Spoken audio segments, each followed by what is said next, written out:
Hi there. My name is Trent Brock, and I am a international business entrepreneur and a three-time cancer overcomer. And I am so excited to be on Conversations with Pearl today.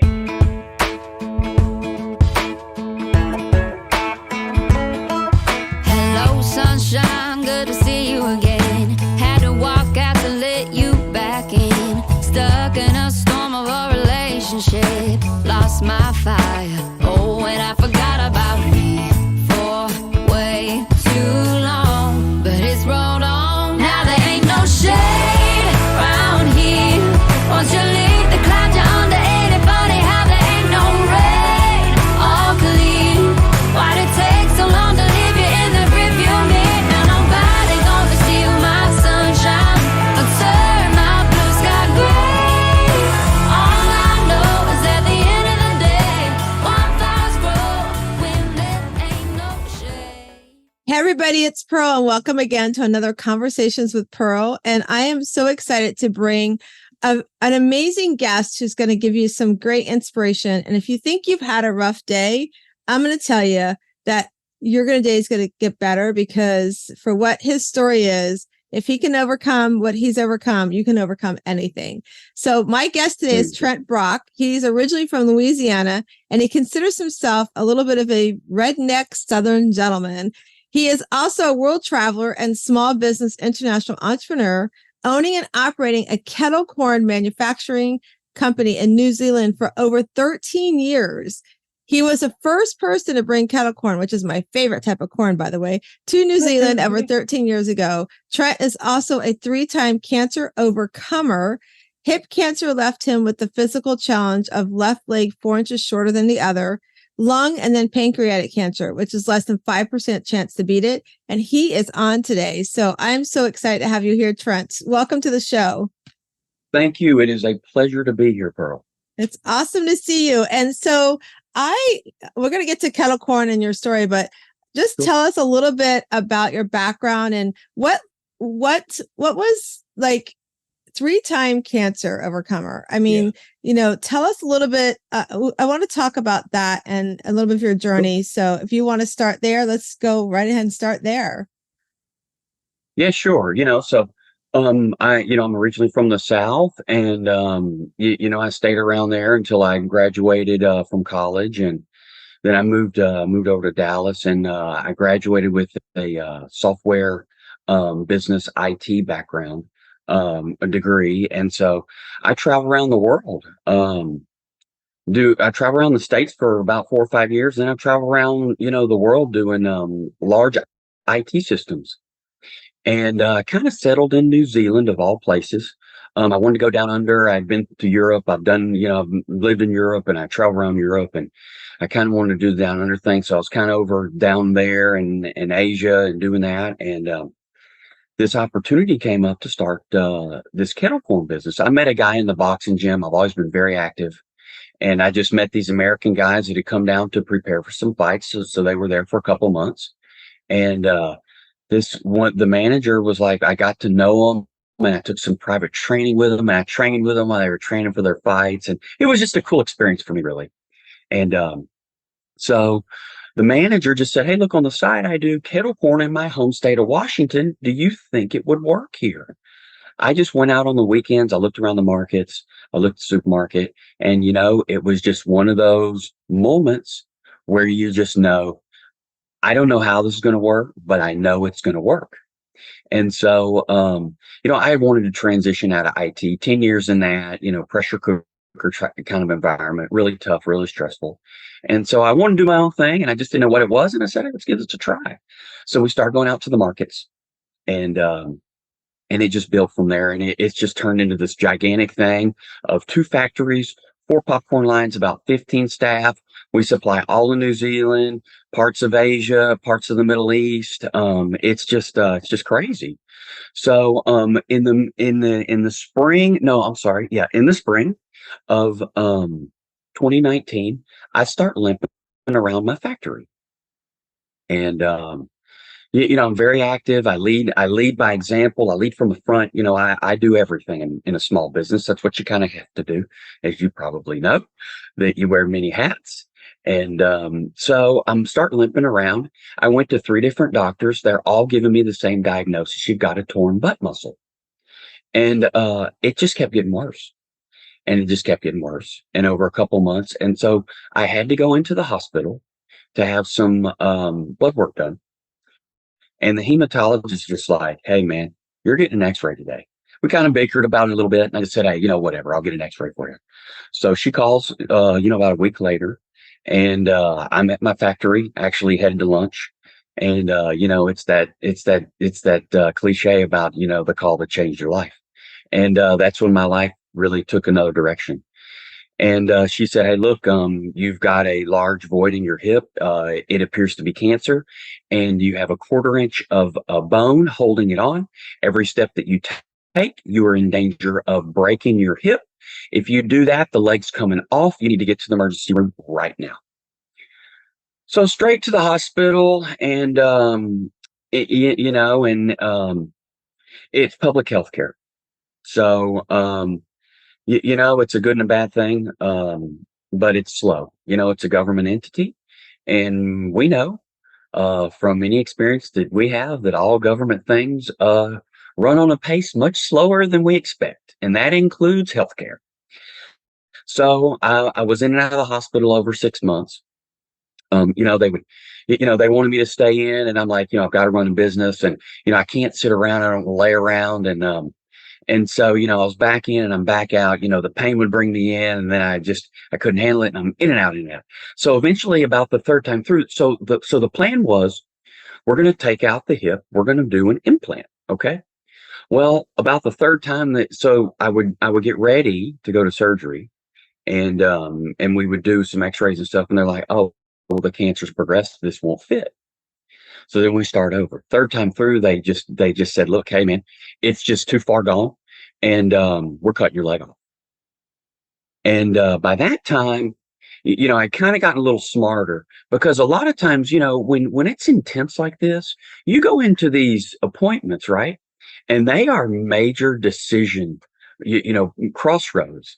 And, you go in kind of thinking this, and they say something that blindsides you. And then I would kind of blank out, right? And I'm, I have a 30-minute appointment with the doctor, and I leave, and I'm like, what did we talk about? And so I get my parents on the phone. So they were my support group. They were my support system. And, it's something that they really push in New Zealand, is bring a support person. I'm like, well, I'm bringing my parents on the phone. So, I got kind of smart. My dad was on the call, and he just said, look, you're not cutting this guy's leg off. He's a fighter. He's not a quitter. You've been promising us for 6 months you're going to put an implant in. You can't put an implant in, but you're not cutting the leg off. If not, I'm putting him on a plane and flying him home. Figure it out, doc. This is what you've been promising us. This is what we got to do.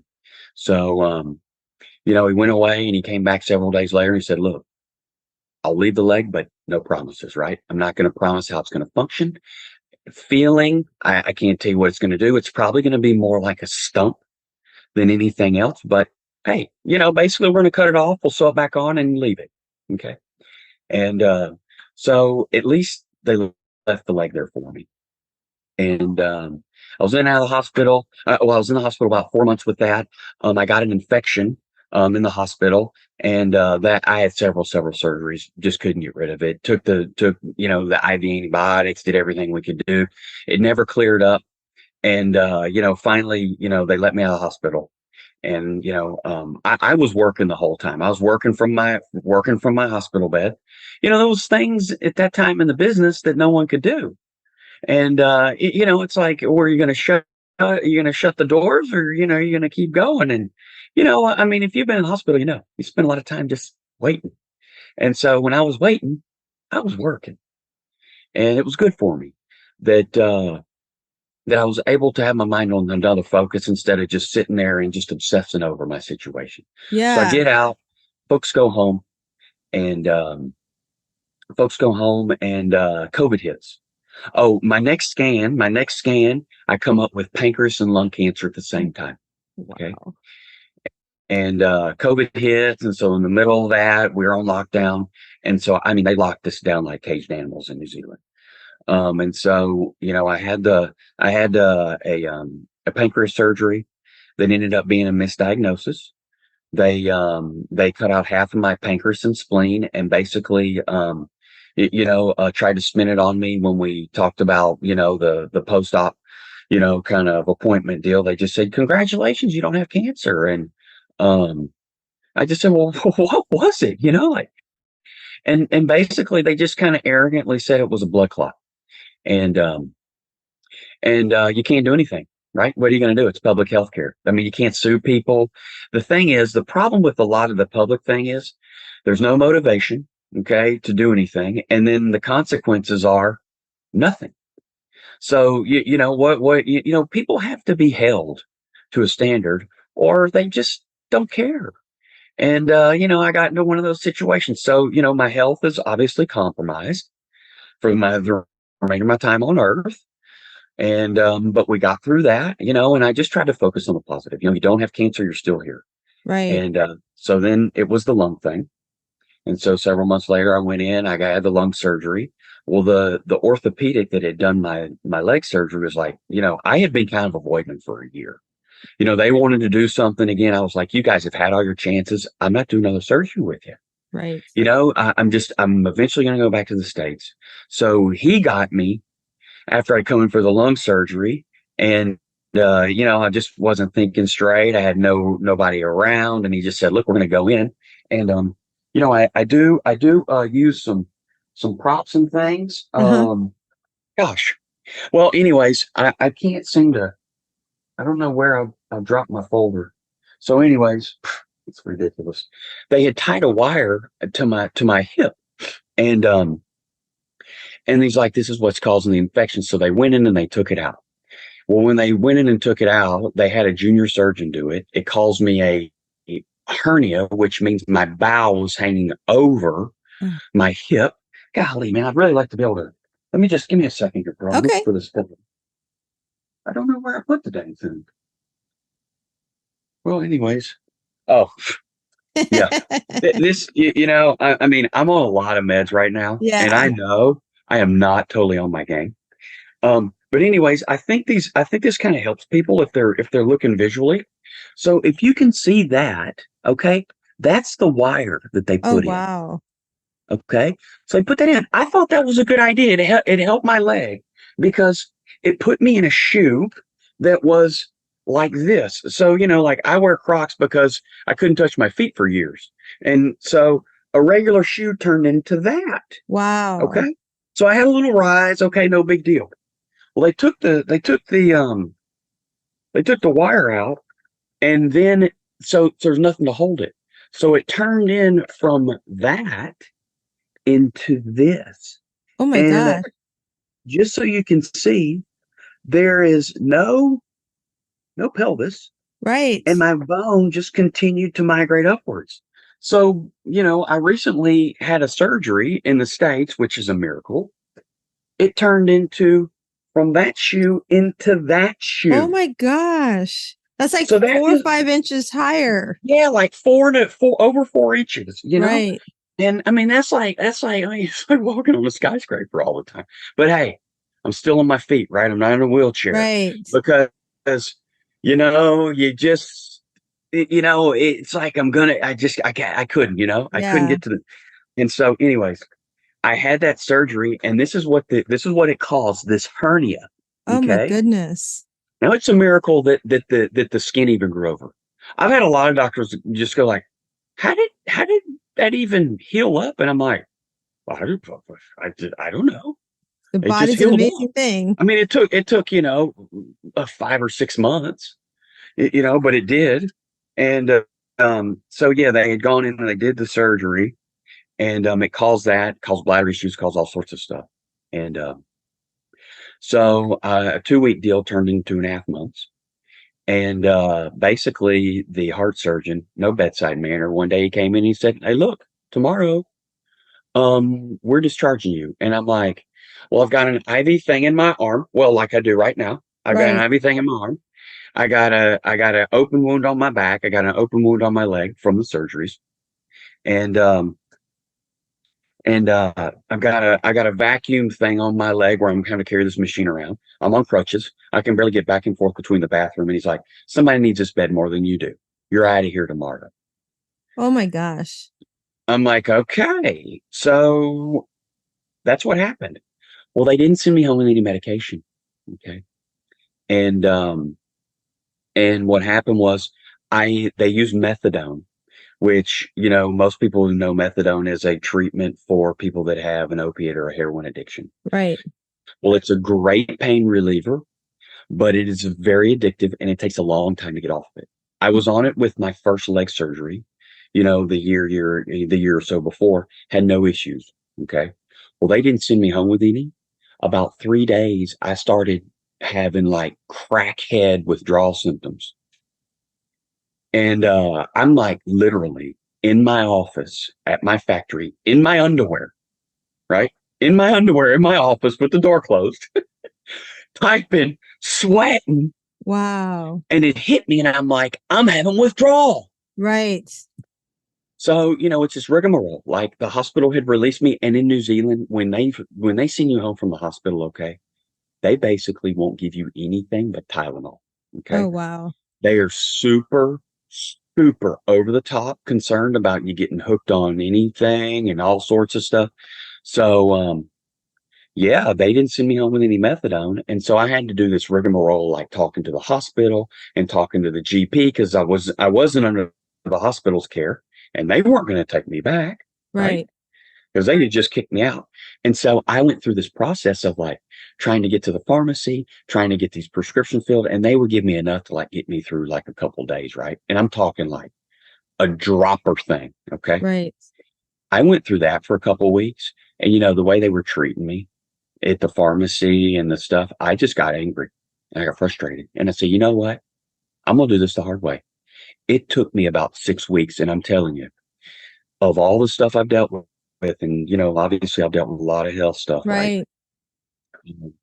The mental deal, the physical stuff of Right. of the withdrawal was tough, right? The hot, cold, the chills, the anger, Right. the crazy emotions, all that kind of stuff.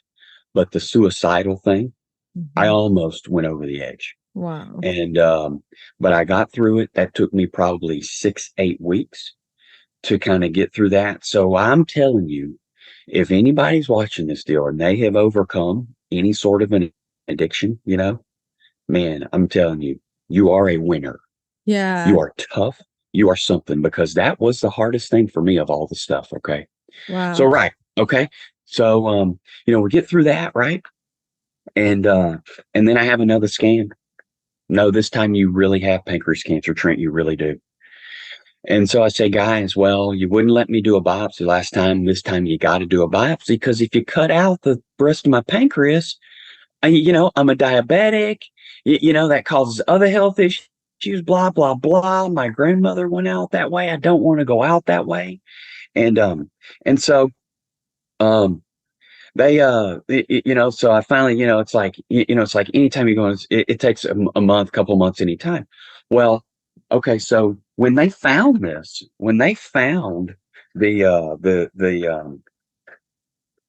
pancreas cancer, it was on the scan, because I got smart. Okay. I started like, I want your test results. I want your clinical notes. Give me everything. And I'm not a doctor, but hey, if I can't understand a word, I Google it. Right. And I just break it down and I understand it. I don't need to understand everything, but I need to understand enough, right? Right. Because I want to know what's exactly going on. So I get my scans and I'm like reading the results.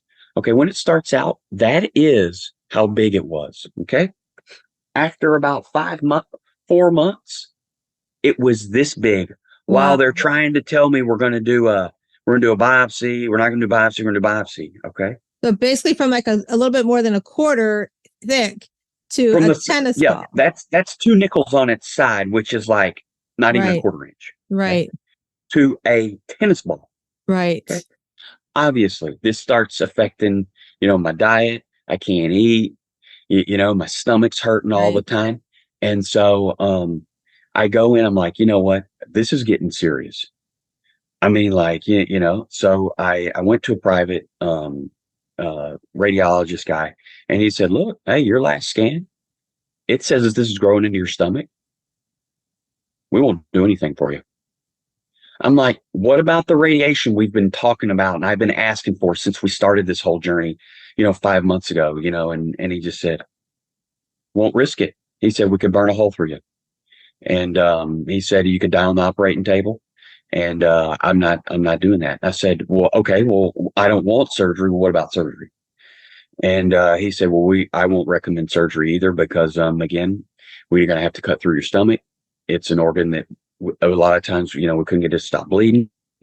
Could bleed on the operating table. I'm not going to do that. And I said, okay, so what are my options? He's like, you can go home. And pancreas cancer with treatment, okay, is less than a 5% chance. Right. This guy's telling me to go home with no treatment, basically telling me to go home and wait to die. And that's what I asked him. That's what I asked him. And he said, hey, look, there's nothing I can do for you. I said, okay. So basically you're sending me home to wait to die. And I'll tell you what, that put me into a depression. That put me into a tailspin. And, I had to really dig inside myself because, I'm a fighter, man. And, I don't quit. And, I think back to what those things my dad said, that this guy's a fighter, he's not a quitter.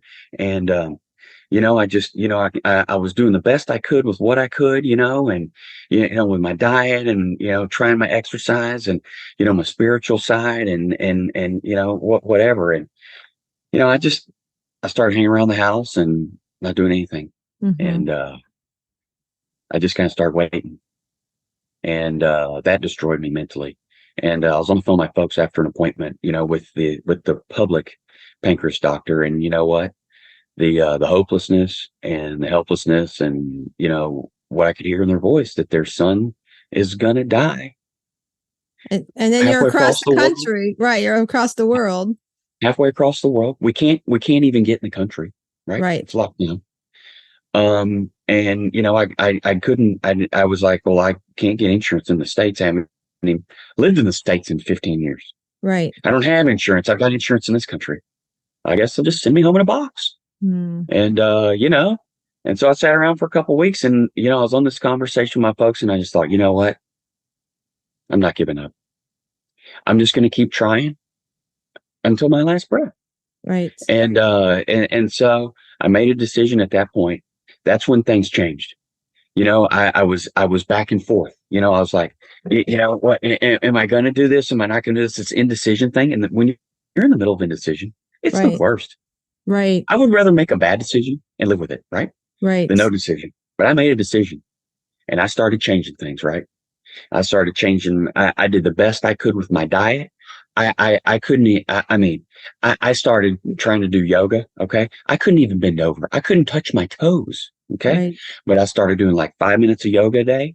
On my birthday, I started going to the gym and, I did what I could. I started filling myself up with, with positive things, with positive music. I'm a Christian. And so, I have that side for me. And so I I started listening to sermons and I found people online, and I'd look online and I'm like, you know what? I just got to find somebody that's beat this. If they did it, I can do this. Right. Because I'm trying, I did the best I could with my diet, and so, I'm listening to self-help stuff, positive stuff. I cut out the friends of mine that were negative. I cut out the negative stuff in my life that was negative. I'm like, you know what? I'm not doing this. I'm going to win this. So my dad started talking. He said, hey, you know what? He said, you haven't lived here in forever, but they've changed some of the medical things that you may not know about. He said, you ought to look into see if you can get insurance. So I started looking into it, with some of the things that have changed with insurance over the years with pre-existing conditions. You can get insurance that is affordable, right, but very expensive, right? Right. So you're not going to it's not going to be one of these sad stories where, you can't, you can't get health care and you're going to die because you don't have the money, right? Right. And so, I decided to come home. I just decided, my business is running and I came home. And, And so we went in to see. I said, you know what? I mean, where am I going to go? Am I going to MD Anderson? Am I going to go to Cleveland Clinic? Am I going to go to Mayo? Or what am I going to do here? And I thought, I'm starting at home. I want to be at home. My parents were there with me in New Zealand. It was so hard on them. 4 months, all the way across the world, sleeping in hotel rooms, with me at the hospital. I'm like, I just want to be at home. So we started at home. And I went in and, I saw this guy, this radiologist guy, man, it's kind of a little country fellow. My folks live in Northwest Arkansas.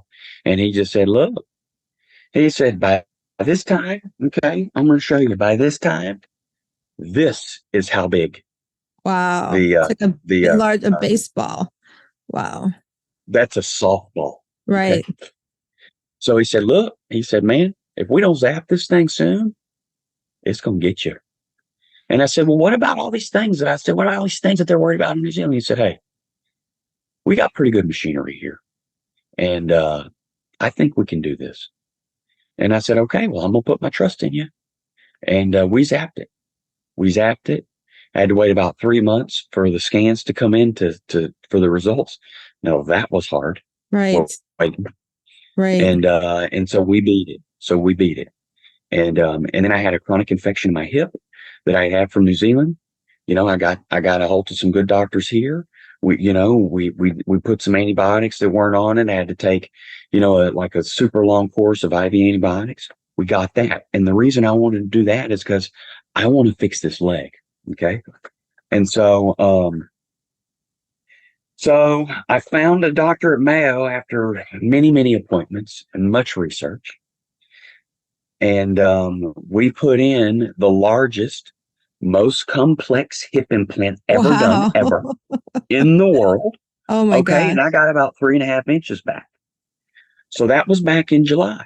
Okay. I'm coming back, man. I'm coming back with fury, Right. I'm on the road back to recovery. I had recently been diagnosed 2 years cancer free. Okay. That's fantastic. That's in the rearview mirror. Yeah. Okay. Right. So, big win on that. It's a big deal for in the oncology world of 2 years. That's a big marker for them. For me, the 3-month deal was like, we're done. I'll beat this. But hey, you do what you do with the specialist, with the experts, because that's not my specialty, because I'm a popcorn guy. Yes.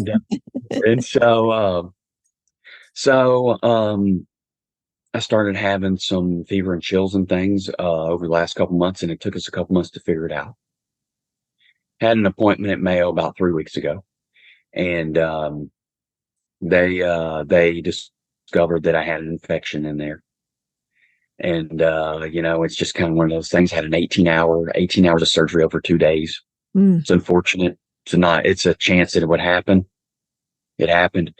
So, I'm kind of back to the drawing board on some of those things that I had to do to beat cancer, and right. What I wanted, like, Trent, your whole story, and those that are listening, I mean, your story is so powerful, and I just want everybody to hear the entire story, because it's a story of overcoming. It's a story of, no matter what gets thrown at us, we can overcome. We can make a choice. We can make a choice to let it take us down, or we can make a choice to overcome. We can make a choice to say, mentally, I'm not feeling so hot, so I can get help, and that's what I want those that are listening and those that are watching on YouTube. If you're listening, come watch our YouTube channel, Conversations with Pearl, because the pictures are just like mind blowing. And it totally is like, I was sitting there thinking, okay, first of all, let's start with, you're in New Zealand and you start a kettle corn. First of all, I didn't know they have kettle corn everywhere in the world. So that was a new one for me. That's like my favorite corn. I love kettle corn and it's so addicting. Awesome. It's so addicting. Hey, yeah. So you start there, and then you have this health journey. First, I want to ask before we go, revisit some of the health journey. So is a kettle corn company still running in New Zealand, and you're just doing it from the States? I have been running it remotely for 2.5 years almost. I can't believe it. I have cameras. I'm still very involved, and I'm still day to day with the team. And I think that says a lot too about the team you built. So even through all of this adversity, you've built an amazing team that even your leadership, as sick as you've been and the things you've been challenged with, you've built a team that you've got great, you put a great team together, because to do this long distance, and then they have that faith in you that even though you're not there, they know that they know that you trust them so much that they can still make this company run, which goes to a lot to say for those, those of us that loved, have always had those mentors and those leaders. That goes to show that you can be a leader no matter what's happening in your world and what's happening in your life. Right. And that's what you've done for them. And then to come through, I mean, you're right. The public healthcare and, without going down political alleys, that's one of the worries that I have here in our country is, so many times, there is conversation about changing our healthcare. And I hear stories like you, or I hear stories like I have a friend who, her member is in Spain and she needs some sort of leg surgery and she can't get it for 2 years because of the public healthcare rules and stuff. So, those things for you to work through and navigate through those challenges of healthcare in another country, right, is just, it's, and then dealing on top of the stress of, oh my gosh, I've got this cancer and this isn't working and this, all the things you've gone through, the surgeries, and then sending you home without any kind of meds and having to do this whole withdrawal process. It's a lot of people would say, why not just give up, Trent? Right? A lot of people would just be like, I'm just going to give up. This is, it's sort of like with me last year when I lost my son at, 25 years old in a tragic car accident. People probably would have been okay if Pearl sat in a bed all day long and was depressed and grieved, right? And there are people, and those that are listening, if you are one of those persons, I understand, and I'm sending you love and prayers, because it is hard to move forward in life when you've come through a tragedy, from like what you've been going through with cancer, to a tragedy of losing a child or a divorce or whatever that tragedy is for you in your life. It can be hard, and sometimes it paralyzes us. And so if we can find, and that's what I love. That's what I love. And what I do is the whole mental fitness part that I love to coach women on, and be like, those judges and those saboteurs are telling you, you know what, Trent, I'm sorry this has happened to you. This is, oh, woe is me. This is our life. Let me go home. Like the doctor said, and said, I'm just going to send you home and you're just going to die. But you can sage, the other part of your brain can help sage those thoughts to be like, I'm a fighter. I'm not giving up. Or like in my case, my son saw me become my, for the longest time, I lived behind titles of mom and wife, and they saw me become Pearl. They saw me discover who I was. They saw me finally be able to grow up from as a little girl where I had to manage the family for my mom and dad and kind of be the little adult starting in 4th grade, to finally, in my 40s, discover that I didn't have to manage everybody, that I can manage Pearl and I can figure out who Pearl is. So for me, just like with you, Trent, it's like, I want to live my life with joy and happiness. And as these challenges come up, I want to tap into the mental fitness of, how can I push through this, take the saboteur, take the judge, and sort of sage it and be like, no, we're not going down that rabbit hole. We're going to do anything and everything, including like you do, go, you know what? I know I have this amazing company that we've grown and we've got here, but I have to go back home so that I can take care of me. And that's, for those that are listening, Trent, that's powerful, because when we don't say we're going to take care of me first, then they might have sent you home in the box, like you said. They might have just said, send him on home. Right. Yeah. I mean, I didn't want to leave my business. And you know what? I mean, I didn't want to come home and start over. I don't know anybody in Arkansas. I don't know a single person. I know my parents. Right. And my life is in New Zealand. I spent 15 years building my life, my friends, my company, everything, I mean, that's where my life was. That's where I'd still be. Right. Right. And I had to come home and all that and start over as well. Yeah. And, that played on me too. That really did. I was like, you know what? Do I just want to just stay here and see what happens? Or do I want to go home and start over? Because it was hard in New Zealand. It took me probably 5 or 6 years to kind of get friends and kind of figure things out. And it was tough. I mean, Yeah. I just kept hanging in there. It's a different culture. It's different, they're Right. different people. And, and it is what it is. I mean, I can look back thinking, and see kind of what it was then. But, like when you're in the middle of something, you just keep going, So, Yeah. And I yeah. think that's the message I want everybody to understand today is that no matter what you're in the middle of, and whether it's as serious as what Trent's gone through with cancer, and overcoming cancer, or as simple as, you just lost I mean, it's not simple to lose your job. Don't let me correct that, but it can be, losing your job. We have to remember that we have to do for us first, and that we have to keep pushing forward, and that we don't give up. Like if you're sitting and you're listening to this right now, and whatever it is you're going through, I just want you to know from both of us today that don't give up, because truly there are people out there that want to help you. You can reach out for help in no matter what area you are. I mean, you can reach us through the podcast, or through all the show notes. You can email hello@wsliving.com and just say Shiro, and we'll help you with that. But Trent, that's why I wanted you on the show, because as you and I talked before we got on the show, most of the guests are women, but I Yeah. want everybody to understand that we all go through stuff, including men, Oh, because oftentimes men don't talk about what's mentally bothering them. I mean, my husband, he's had a lot of tragic losses in his life, from, growing up to now our son. And he, doesn't really talk. And yesterday, he got up and I said, "So how's it going today?" And he's like, "Life." And that's his word to me to say, "I'm having a tough day about Matthew being not here anymore." And so I give him that space. And I said, I'm glad you say that to me. And he's like, "Well, I don't really like to tell you because I don't want to get you depressed." I'm like, "No, I need you to communicate that to me so I can support you. And you don't feel like you have to go through this alone." And that's a big thing for men, to be able to go, "I need help." And I feel like maybe that's one of the positive things that have come out of COVID, that people have said, "I was stuck inside for whatever crazy reason, whatever country you're in or whatever state you're in. I had to be stuck inside. And I realized there's things I need to deal with, and it's okay to ask for help." And that's a powerful, powerful message. And so tell everybody, like, if you could say,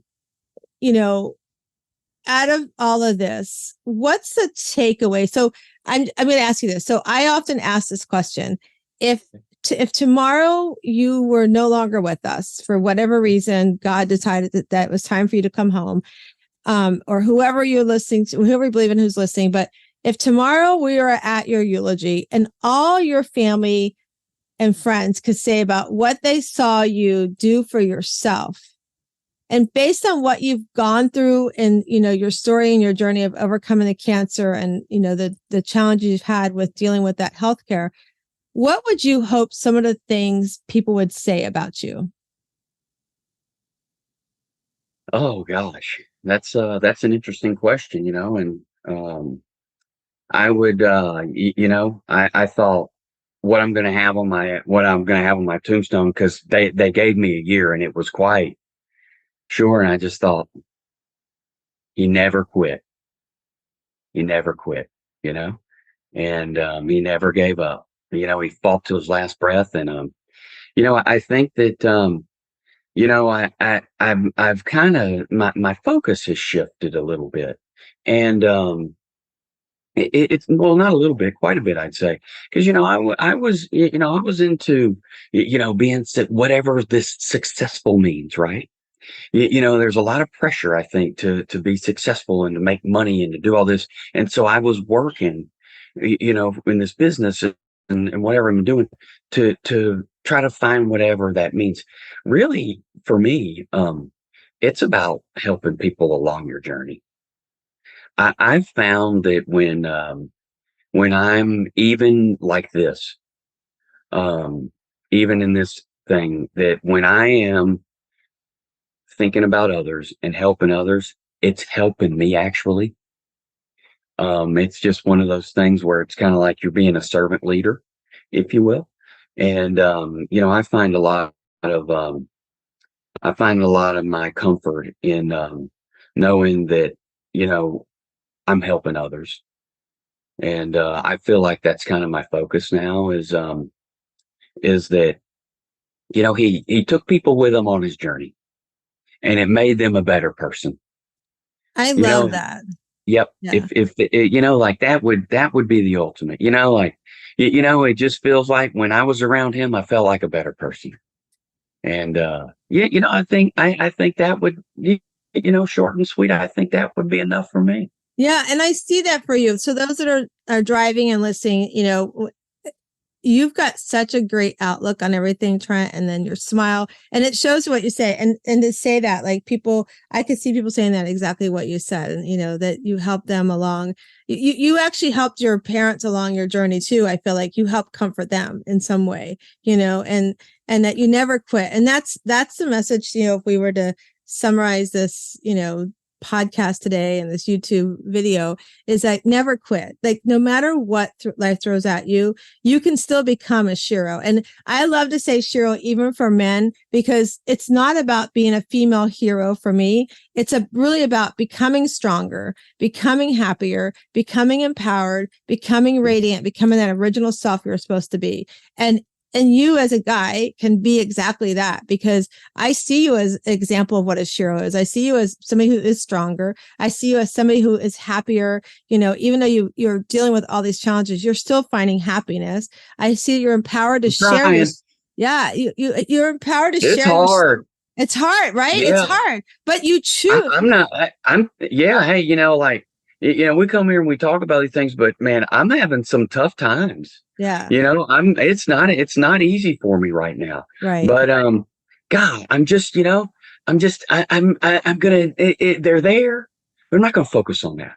Right. And I think that's Yeah. what, again, that goes back to being that Shiro, because we make that choice of, I may not feel strong today, but I'm going to find happiness in my weakness. Right. I may not feel empowered today, but I'm going to find strength in trying to become empowered. Right. So that's, Yes. you are exactly what a Shiro in my world of what I coach is. Cool. And I just I'm so glad we're able to share your story today. And so I Yeah. know our time has flown by. I'm looking and going, oh my gosh, our time has flown by. So how can people reach out to you if they want to talk to you more about your story or ask you questions? Yeah. I'm on, I'm on Facebook, and that's kind of probably my main social media thing. I'm on Insta as well, and I'm Trent Brock, and my photo is me doing the victory, kind of stance. If you see me, and or if you want to hit me up with an email, it's trentbrock@yahoo.com. I find a lot of happiness myself in just helping others in any way that I can, with stuff like this. And so, hey, if you want to give me a shout, I'm here. And we'll put all of that in the show notes. So we have our Better Questions, Better Life cards. Trent already Oh knows I'm going to yeah, shuffle them. So tell me when to stop and we'll read your card. just hit me one in the middle. That's All cool. right, here we go. Let's see what you got. How am I influencing others? I mean, I think we've done that today, but Yeah, right? yeah, sure. Yeah, I mean, I come on, I do these podcasts for people, and I'm one of the authors in Michelle Jewsbury's book that's coming out. Yep. And then I'm working on my own full story. One chapter wasn't enough to kind of tell the whole thing, and there's a lot of details and I'm trying to do a little public speaking and some things like that, when I get some opportunities. So, and I'm Awesome. still running my business too. So, Yay. yeah, I love and it. yeah, and and on the side dealing with this health stuff, and gosh, that's enough. That's You gotta enough. just keep swimming, right? That's right. That's exactly right. You Oh, just get up, you keep going. And hey, if you're a little slow, that's okay. And you know what? It's all right if you're having a bad day. One of the things that really helped me is, it got so heavy with this life and death. And, like, is this decision, I'm going to die if I make this decision. right. And I just started playing, this is the game of life, right? It's the game of life. And for me, I turned it into a football game. And hey, if you're having a bad day, you made a bad play. Everybody does. You lose a few yards, take a timeout. Yeah. Go over to the sidelines, talk to your coach. And that's you so know, important. Yeah. yeah, for me, it's like, hey, you know, if I'm in a funk, I'm taking the afternoon off. Yep. Okay. And I'm doing what I need to do. I'm trying to get myself back on track. And the next day when I get up, man, I'm going after it again. I'm That's getting back in the awesome. game, right? Because you can't just, you know, it's not going to work. It doesn't work Right. for you. You just don't Well, keep going. I love it. I mean, I love the boundaries and just keep going. Take a time, self-care. That's what I talk Yeah. about. Take a time out for you for the day. And so with that, we're hitting the top of our hour. I just want to remind everybody, we'll put everything in the show notes so you can reach out to Trent. I want to thank you for coming. And I want to remind everybody that as we come into this world, we're a little rough oyster on the outside. We have a lot of work to do on the inside. But once you do, you start finding your inner pearl to greatness. And I hope all of you go out today, and I hope you all keep swimming and keep finding your inner pearl to greatness. Have an amazing day.